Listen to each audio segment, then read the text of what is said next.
আসসালামু আলাইকুম। বিডিসি নিউজে আপনাদেরকে স্বাগত জানাচ্ছি। আমি তমা চৌধুরী। ডাকসু নির্বাচনে শেষ দিনের প্রচারে ব্যস্ত প্রার্থীরা। শিক্ষার্থীদের বাড়িতে ভোট চাওয়ায় ক্ষোভ, বন্ধে প্রশাসনের হস্তক্ষেপ কামনা, ইশতেহার বাস্তবায়নের শপথ ছাত্র দলের। প্রচারণায় সরগরম জাহাঙ্গীরনগর বিশ্ববিদ্যালয়। অমর্ত্য রায়ের ভিপি প্রার্থিতা বাতিলে ষড়যন্ত্র দেখছে সম্প্রীতি ঐক্য পর্ষদ। রাকসুতে শেষ হচ্ছে মনোনয়নপত্র সংগ্রহ।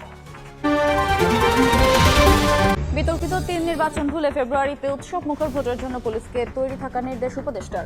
১.৫ লাখ সদস্য, ধাপে ধাপে প্রশিক্ষণ শুরু। সংসদীয় আসন বিন্যাসের প্রতিবাদে ২ জেলায় বিক্ষোভ, ব্রাহ্মণবাড়িয়ায় ঢাকা সিলেট মহাসড়ক অবরোধ। পাবনা ১ পুনর্বহালের দাবিতে রাস্তা আটকে প্রতিবাদ। মার্ক্সবাদী তাত্ত্বিক বদরুদ্দিন উমর আর নেই, ৯৪ বছর বয়সে মৃত্যু। শেখ হাসিনার মামলায় লেখকের সাক্ষ্য ট্রাইব্যুনালে দাখিলের বিষয়ে সিদ্ধান্ত নেবেন চিফ প্রসিকিউটর। ভুয়া জ্বালানির খরচ দেখিয়ে ৫ কোটি টাকা আত্মসাতের অভিযোগ, নগর ভবনে অভিযানের সত্যতা পেল দুদক। নথিপত্র সহ তথ্য সংগ্রহ।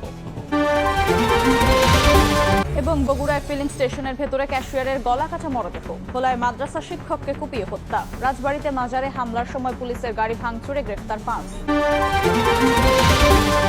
ডাকসু নির্বাচনের শেষ দিনের প্রচারে ব্যস্ত প্রার্থীরা। শেষ মুহূর্তেও চলছে পাল্টাপাল্টি অভিযোগ।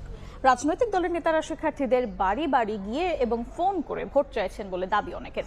ভোট দিতে চাপও প্রয়োগ করার অভিযোগ তুলেছেন ছাত্র শিবির সমর্থিত প্যানেলের ভিপি প্রার্থী সাদিক কায়েম। এ পরিস্থিতিতে সুষ্ঠু ভোটের আশঙ্কা ঐক্যবদ্ধ শিক্ষার্থী জোটের।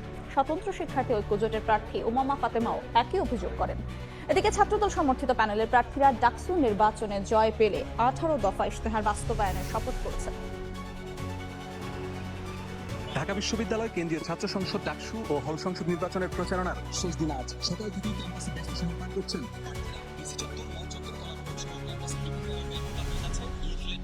বিভিন্ন প্যানেলের প্রার্থীরা। ভোটারদের সামনে তুলে ধরছেন নির্বাচনী ইশতেহার। মূল লক্ষ্য হচ্ছে প্রার্থীদের কাছে, ভোটারদের কাছে পৌঁছানো, এবং বাকি সিদ্ধান্তটা আমার কাছে মনে হয় ভোটাররা নিলেই বেটার। শিক্ষার্থীরা যদি আসলে অরাজনৈতিক কাউকে চায় যে শুধুমাত্র তাদের পারপাস সার্ভ করবে, সেক্ষেত্রে শিক্ষার্থীরা আমাকে বেছে নেবে। বিশ্ববিদ্যালয় সমাজবিজ্ঞান অনুষদে সকালে প্রচারণায় আসেন ছাত্র শিবির সমর্থিত ঐক্যবদ্ধ শিক্ষার্থী জোট প্যানেলের ভিপি পদপ্রার্থী সাদিক কায়েম। ভোটারদের ফোন করে একটি দলের পক্ষে ভোট দেওয়ার জন্য চাপ প্রয়োগ করা হচ্ছে বলে অভিযোগ করেন তিনি। বিভিন্ন দলীয় পরিচয় বলে তাদেরকে ফোন দেওয়া হচ্ছে, এর মাধ্যমে শিক্ষার্থীরা আতঙ্কিত অনুভব করছে।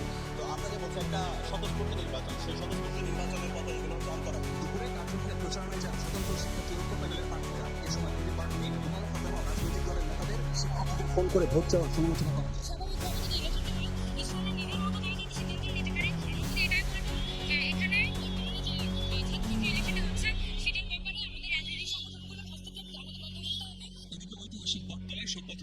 ছাত্রদল সমর্থিত প্যানেলের ডাকসু ও হল সংসদের ২০৫ জন প্রার্থী নির্বাচিত হলে ১৮ দফা ইশতেহার বাস্তবায়নের অঙ্গীকার করেন তারা। গণ অভ্যুত্থানের আকাঙ্ক্ষাকে ধারণ করে গড়ে তুলি একটি সাম্য, মানবিক মর্যাদা ও শিক্ষার্থী বান্ধব ঢাকা বিশ্ববিদ্যালয়। ডাকসু নির্বাচন নিয়ে মধুর ক্যান্টিনে সংবাদ সম্মেলন করেন বিশ্ববিদ্যালয় শিক্ষক নেটওয়ার্ক। ভোট উপলক্ষে বিশ্ববিদ্যালয়ের প্রবেশপথ বন্ধ না করা, নির্বাচন নিয়ে গুজব ছড়ালে তাৎক্ষণিক ব্যবস্থা নেওয়া সহ ১০ দফা সুপারিশ করা হয়।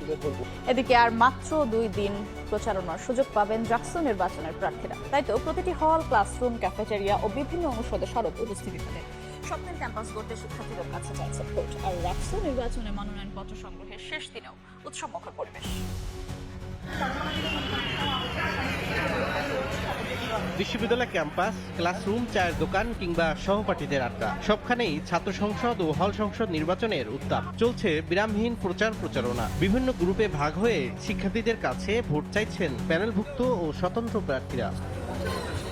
ডাকসু নির্বাচন ঘিরে শেষ মুহূর্তের প্রচারণায় সরগরম জাহাঙ্গীরনগর বিশ্ববিদ্যালয়। এক হল থেকে আরেক হল, ক্যাফেটেরিয়া ও বিভিন্ন অনুষদ চষে বেড়াচ্ছেন প্রার্থীরা। তবে শনিবার রাতে সম্প্রীতি ঐক্য পর্ষদের ভিভিপ্রার্থী অমর্ত্য রায়ের প্রার্থিতা বাতিলের ঘটনাটি ষড়যন্ত্র হিসেবে দেখছেন বাম স্বতন্ত্র প্রার্থীরা। ফ্যাসিস্ট সরকারের যে বীজ এখনো ডাকসু নির্বাচন কমিশন এবং বিশ্ববিদ্যালয় প্রশাসনে রয়ে গেছে, এর ভেতর দিয়ে ডাকসু নির্বাচন আসলে সুষ্ঠুভাবে হওয়া সম্ভব না। নির্বাচনের ২ দিন আগে একজনের প্রার্থিতা বাতিল হয়, সেটা লিগাল ইলিগাল সে আলাপটা আমি পরে যাবো। আপনি যখন চূড়ান্ত ভোটার লিস্ট দেন, তার ১০ দিন পরে কি একজনের প্রার্থিতা বাতিল হতে পারে?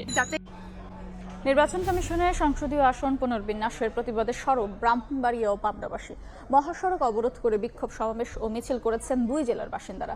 ভৌগোলিক কারণে আসন আগের জায়গায় ফিরিয়ে দেওয়ার দাবি তাদের। মহাসড়ক অবরোধের ঘটনায় ভয়াবহ যানজটে পড়েন চালক ও যাত্রীরা। নির্বাচন কমিশনের সংসদীয় আসন পুনর্বিন্যাস করায় ফুঁসে উঠেছে ব্রাহ্মণবাড়িয়া ও পাবনাবাসী। সড়ক অবরোধ করে বিক্ষোভ করেন তারা। সদর ও বিজয়নগর উপজেলা নিয়ে ব্রাহ্মণবাড়িয়া 2 ও 3 আসনের সীমানা পুনর্বিন্যাসের প্রতিবাদে রোববার সকালে ঢাকা সিলেট মহাসড়ক অবরোধ করেন স্থানীয়রা। এরপর সেখানে বিক্ষোভ মিছিল ও প্রতিবাদ সমাবেশ করেন তারা। এতে মহাসড়কটির দুই পাশে 20 কিলোমিটার এলাকা জুড়ে আটকা পড়ে অসংখ্য যানবাহন। যানজটে দুর্ভোগে পড়েন পরিবহন যাত্রী ও চালকরা। আন্দোলনকারীরা বলছেন, হরসপুর ইউনিয়নকে পূর্বের অবস্থায় রেখে চান্দুরা ও বুধনন্দীকে ব্রাহ্মণবাড়িয়া 2 আসনের সঙ্গে যুক্ত করা হয়। কিন্তু ভৌগোলিক দূরত্ব দাবি করে এই আসনটির সঙ্গে থাকতে চাচ্ছেন না তারা। আগের আসন ব্রাহ্মণবাড়িয়া 3-এ পুনর্বহালের দাবি এলাকাবাসীর। আমাদের দাবি স্পষ্ট, আমরা অখণ্ড বিজয়নগর চাই। আমাদেরকে যতক্ষণ পর্যন্ত সদরের সাথে সংযুক্ত না করা হয় ততক্ষণ পর্যন্ত আমরা রাস্তা অবরোধ করে প্রয়োজনে আমাদের যদি মৃত্যু হয় রাস্তায় আমরা মৃত্যুবরণ করবো। যারা অবরোধ করেছেন তাদের যে নেতৃস্থানীয় ব্যক্তিবর্গ রয়েছেন তাদের সাথে আলাপ আলোচনা করে এই যাত্রী ভোগান্তি লাঘব করার জন্য যাতে তারা দ্রুত অবরোধটা সরাইয়ে নেন। এদিকে পাবনা 1 আসনও পুনর্বহালের দাবিতে ঢাকা পাবনা মহাসড়ক অবরোধ করে বিক্ষোভ করেন বেড়া উপজেলার বাসিন্দারা। সকাল 10টা থেকে দুপুর 1টা পর্যন্ত বন্ধ থাকে যান চলাচল। তারা বলছেন, সম্পূর্ণ অন্যায়ভাবে বেড়া উপজেলাকে আলাদা করে পাবনা 2 আসনের সঙ্গে যুক্ত করা হয়েছে। কিন্তু এই উপজেলার জনগণের ব্যবসা বাণিজ্য সহ নানা কারণে সাথিয়ার সঙ্গে যুক্ত। আসনটাকে বিভক্ত করা হয়নি। বিভক্ত করা শুধু বেড়াকে দিয়ে দিচ্ছে, সুজনগর সাথে রাখছে আলাদা। পুনর্বহল যদি না হয় পরবর্তী আমাদের যে কাজ এবং রাস্তাঘাট, স্কুল, কলেজ এবং রাস্তা দিয়ে জনগণ যাওয়া বন্ধ করে। বেড়া সাথিয়া নিয়ে আগে ছিল পাবনা 1 আসন। গত 4 সেপ্টেম্বর পুনর্বিন্যাস করে শুধু সাথিয়া নিয়ে আসনটি ঘোষণা করা হয়, আর বেড়াকে সুজানগরের সঙ্গে যুক্ত করা হয় পাবনা 2 আসনে। 14, 18 ও 24-এর নির্বাচন ভুলে ফেব্রুয়ারিতে উৎসব মুখর পরিবেশে শান্তিপূর্ণ নির্বাচনের প্রত্যয় ব্যক্ত করেছেন স্বরাষ্ট্র উপদেষ্টা মোহাম্মদ জাহাঙ্গীর আলম চৌধুরী। রাজনৈতিক দলের নেতাদের তোষামোদি না করে পুলিশকে জনগণের জন্য কাজ করার পরামর্শ দেন তিনি। সকালে রাজারবাগে পুলিশের নির্বাচনী প্রশিক্ষণ কর্মসূচির উদ্বোধন অনুষ্ঠানে এসব কথা বলেন স্বরাষ্ট্র উপদেষ্টা। এগিয়ে আসছে জাতীয় নির্বাচন। ফেব্রুয়ারিতে অনুষ্ঠিত হতে যাওয়া নির্বাচন সামনে রেখে হাতে নেওয়া হয়েছে পুলিশের প্রশিক্ষণ কর্মসূচি। রোববার সকালে কর্মসূচির উদ্বোধন অনুষ্ঠান হয় রাজারবাগে। অনুষ্ঠানে প্রধান উপদেষ্টার বিশেষ সহকারী খোদা বক্স চৌধুরী বলেন, অভ্যুত্থানের পর পুলিশের চূড়ান্ত পরীক্ষা হবে আসন্ন নির্বাচন। আর চাপের মধ্যে নিরপেক্ষভাবে দায়িত্ব পালন করতে পুলিশ সদস্যদের প্রতি আহ্বান আইজিপির। এই প্রশিক্ষণের মধ্য দিয়ে আমরা জানবো কিভাবে চাপের মধ্যেও নিরপেক্ষ থাকা যায়।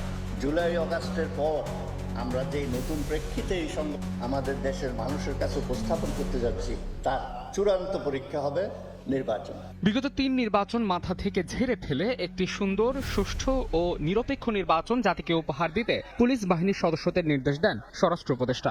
নির্বাচনটা কিন্তু শুধু আইন শৃঙ্খলা বাহিনীর উপর নির্ভর করে, এটার কতগুলি স্টেক হোল্ডার রয়ে গেছে। এটার মধ্যে একটা হলো জনগণ, তারা কিভাবে পার্টিসিপেট করতে চায়। সবচেয়ে বড় স্টেক হোল্ডার যদি বলেন পলিটিক্যাল পার্টি। ফেব্রুয়ারি মাসে যে নির্বাচনটা হবে এটা যেন শান্তিপূর্ণ এবং উৎসব মুখর পরিবেশে হয়।